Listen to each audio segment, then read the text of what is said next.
sa tanan. Vice Mayor, Wikwek Uy, councilors present, department heads, Ma'am Maida of DLG, our guests from South Korea, to everyone, atong mga partners, BGMP, Bureau of Fire, sa tanan nga nadini atong mga kapulisan, labaw na sa atong hepe. Sir, happy birthday. Asa man taon niya? Invited mo tanan.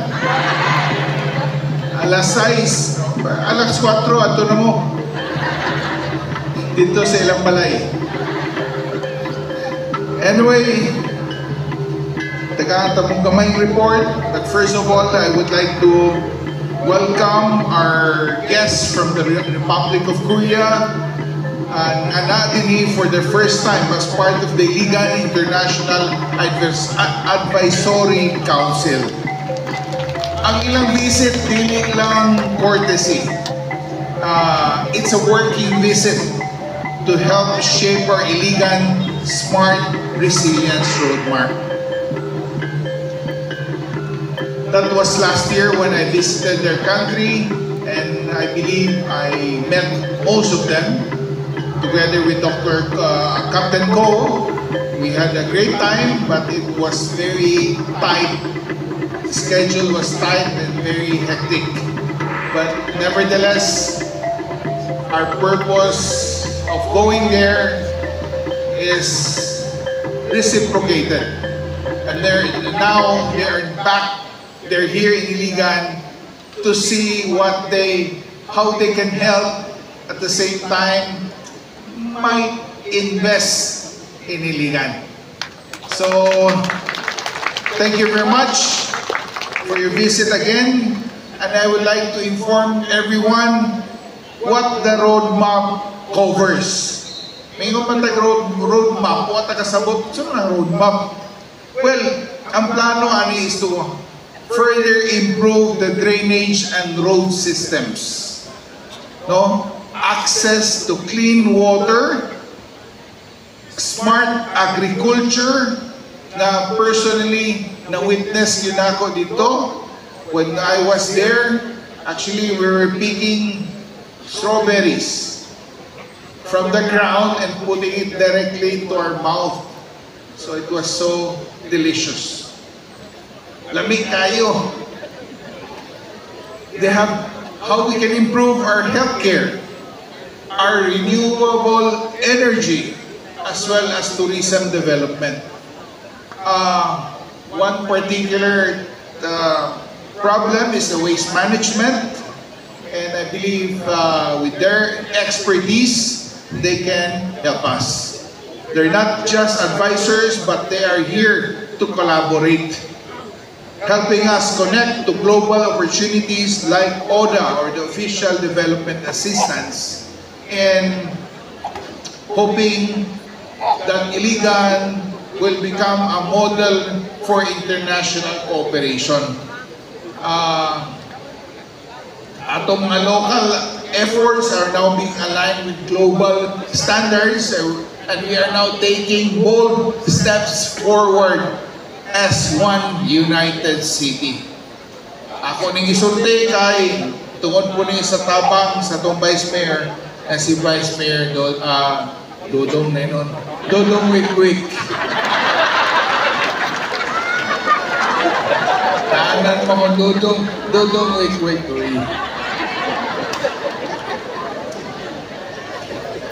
Well, kagabi pa lang dito mi sa SK, no, ilang sangkabataan or kanilang sports fest. And although nikalin og brownout kay nag voltage kaning low voltage, napulungan ng suga dito, pero naay mahinungdanon nga mensahe ato na convey kay Vice Mayor o iyang gipaabot kay Congressman Rehencia. O matod pa ni Dodong Wikwik, huwag ko masayop. Matod pa ni Vice Mayor, ingon siya nga, si Congressman is willing to help. No, ang gusto nato is mapadayon nato ang ato ang Iligan General Hospital. During my time sa panahon nako, isip Congressman, pasado na sa Kongreso o nanaunta sa third reading sa Committee on Health sa Senado. Apan nalay kabilingan kay panahon to sa pandemic. No? Wala to ma-follow through ug nakulangan ng oras na finally ma-approve to for third and final reading. Sayang, pero sa man di man gyud maato atong panahon na, and hopefully in his second term as congressman, no, ni Congressman Rehencia, ato siyang matabangan o saktong suporta coming from the local government para mas mapapaspas o ma-realize nato ang pag-angkon og isa ka Department of Health managed nga hospital dinhi sa Iligan. Imagine what that hospital can do for us. Dili lalim mo manage o mo fund og isa ka hospital dinhi sa Iligan. Namuti na yung tao ng buhok ni Dr. Daguman. Pero naningkamot kita, makita ninyo nga hinay-hinay na natong ipa-improve ang atong health care services din sa Iligan. Hinay-hinay, kung nag-ingon slowly but surely. No, makita na nato. In fact, kalimot ko kano sa adlaw to, but naanay nag-message na ko gahapon o the other day na telling me about the wonderful service na iyang na-observe dito sa atong hospital. Although, again, nagyan ko'y napabadlaw, but nevertheless, makita nyo na to overall no, nga difference karong panahon na. So congratulations, no? And hoping kaning atong gihangyo nga DOH managed no, hospital ma-realize nato sa Iligan kay dining napita sa atoa problematic kay ta no sa atoang problematic kay ta sa atoang sige madaot ako kompleksyon. I need the beauty product from Korea. The one we visited in Wonju. But it's not available here. So, let's pray na mapadali nato no, ang ato ang collaboration with the Congressional Office, and then hoping ma-realize sa atong mga opisyales sa health, no, sa Department of Health, matagaan tagpagtagad din sa Iligan. Padayon ko,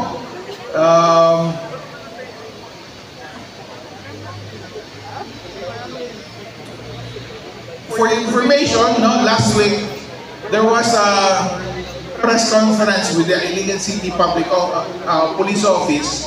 Kauban ang station commander nato sa Station 2 nga si Police Captain Regan Adam, no? Ug atong gipaabot ang 100,000 cash na reward sa ato sa pamilya sa atong witness. No, ang witness nato is only 10-year-old. That's why ang premyo, ang reward nahatag sa inahan o sa amahan. But at the same time, ato kung iunaw na kaugmaon sa bata, that's why nag-additional tag 100 binagi sa trust fund. Ato i-deposit sa trust fund para magamit sa bata when he reaches the age of 18 years old.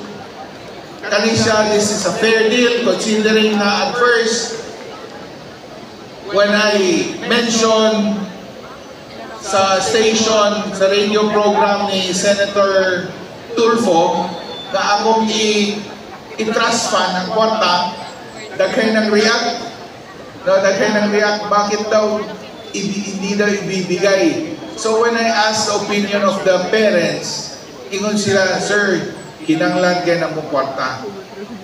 Well, tinuod yun, no? What is 100,000 these days?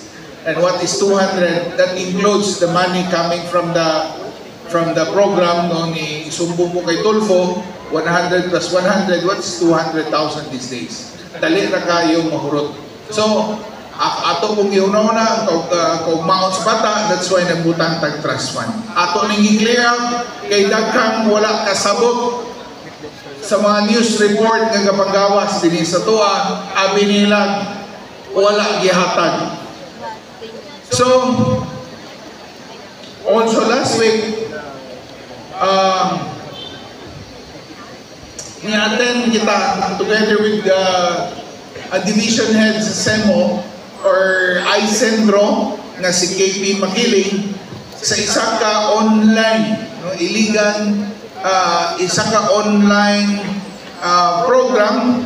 training program for the winners of the 2024 Seoul Smart City Prize. We joined that training and online, but we will visit Korea soon for the actual presentation. In that, I will see you again there. In that training, we are together with the city of Baguio in the Philippines, who is very active. City of Nini from Malaysia. Addis Ababa from Ethiopia. Then Cali from Colombia. Taoyuan from Taiwan. Istanbul from Turkey. And Curitiba from Brazil. So I'm proud to announce to everyone, and thanks to KP, no, sa atong i-present dito for the Iligan City Smart Circularity Program. So asa mo to si KP, namto ganiya. Thank you very much KP. At least kung absent ko, naasya kanunay gaten sa trainings. And also I would like to announce yesterday, kagahapon, the Iligan City Polytechnic State College, no, nagpahigayon sa ilang entrance examination, qualifying exam. Wala ni mention ni Darwin kagina. Courses that are offered for year 2024 to 25 are Bachelor in Technical Vocational Teacher Education, Specialization in Fish Capture, dayon Bachelor in Technical Vocational Teacher Education, Specialization in Fish Processing. Mo ni atong isugod karon para sa Iligan City Polytechnic State College. Remember, this is a House Bill na gisugdan kaniadto pa sa panahon ng Congressman ko o karon ra nato ma-realize. It took us years, no? Pila ka tuig bago mafundingan sa CHED. Finally, by next year, funded na gani sa Commission of Higher Education. Dili na bisag piso, walay bisag piso nga magagikan din sa LGU of Iligan. Congratulations again to the people behind this, especially to Darwin Manubag. Morning kanindot ni Darwin ba kay tanan trabaho sa iyang saloon, no? Monay maayo mo trabaho kay saloon man tanan responsibility. So thank you, no, Darwin, and especially to Ronina Apas, the appointed president of the college. It's a state college, libre kani o walay kwarta magagikan sa LGU of Iligan. Well, also last week, through the through the office of LEDIP, LEDIP po, or Local Economic Development Investment Promotion Office, headed by Grace Salibas. No, nagbisita ang duha ka higala o amigo nato nga hapon nga gikan sa Kofay ug sa Meiji. Kailan mo sa Meiji? Kailan mo ani? Kung chocolates kani nga gikan sa Japan nga pasalubong sa atong mga amigo nga gikan dito, gikan na kasagaran sa Meiji. Ug sila ang yan dinhi kay nangita sila og mga kakao, produkto nga kakao, o bilin kay sila sa quality sa atong soil, at the same time sa produkto nga kakao nga ilang nakita.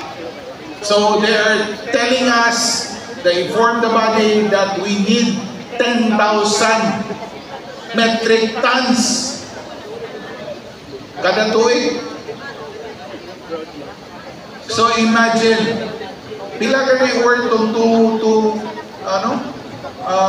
3,000 metric tons? Billion naman gani ang worth na to, di ba?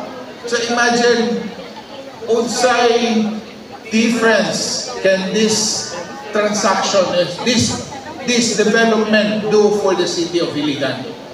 So kung kinsa mga nito'y dako mga kahawanan ng yuta sa itong mga kabukiran o dili maski din sa Ciudad David, feel free to visit the office of LEDIP po. Kaya para guide mo, no, o kinsa itong willing makipart-partner o mga cooperative na mutanaw o kakao. Manigingon sa panahon sa Katsila sa una, ang kanon daw kunong kakao, mao ka na ang gold kaniadto. Diba, remember katong ato sa Aztec, katong Mexico kaniadto, sa Brazil ba to? Nga nangita sila gold, ang ilang nakita dito is kakao. Mao na ka na ang gold katong panahon na I believe that is the gold that is available here in Iligan. Wala ko ilahin ni ka-report, no? Di na to tason, kay dako pang trabaho. I will be seeing our friends from Korea after this and hoping to convince them. I think I have already convinced them. But the problem here, we don't have Korean food. Only in the house of Captain Ko. So I hope we can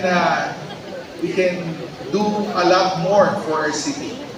I'm sure you will enjoy your stay and you will have a great time here in Iligan and a fruitful visit, definitely, for a fruitful tie-up or work relation with the city of Iligan. So thank you very much. No, sabi nila, ingon nila kung sa Koreano kuno, when you greet each other is kamsamnida. No? Thank you for coming and joining us on this journey. To all Iliganos, panayon ta, let's work together to turn our shared dreams into reality. Ascenso, Iligan.